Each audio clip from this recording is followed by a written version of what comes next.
Rail লাইনের পাশে WL লেখা এই হলুদ রঙের বোর্ডটা দেখেছেন নিশ্চয়ই। জানেন এর অর্থ কি আর কেনই বা থাকে এই বোর্ড? প্রশ্নটা যে শুধু আমার আপনার মনে এসেছে এমনটা নয়, দেশের একাধিক মেধার পরীক্ষাতেও এই প্রশ্নের মুখোমুখি হতে হয়েছে পরীক্ষার্থীদের। একটু খেয়াল করলেই দেখতে পাবেন যে কোনো রেল লাইনের ধারে নির্দিষ্ট স্থানেই এইরকম হলদে বোর্ডে লেখা রয়েছে WL। এর অর্থ হলো হুইসেল টু লেভেল ক্রসিং, অর্থাৎ এই সীমার পর হর্ন বাজানো আবশ্যিক, কারণ পরবর্তী 250 মিটারের মধ্যে রয়েছে লেভেল ক্রসিং।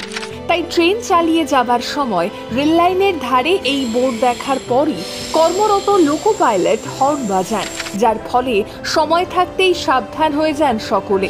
ফলত এড়িয়ে চলা যায় যে কোনো রকম দুর্ঘটনা। আচ্ছা, এটা কি আপনি আগে থেকেই জানতেন? জানাতে ভুলবেন না কমেন্ট বক্সে।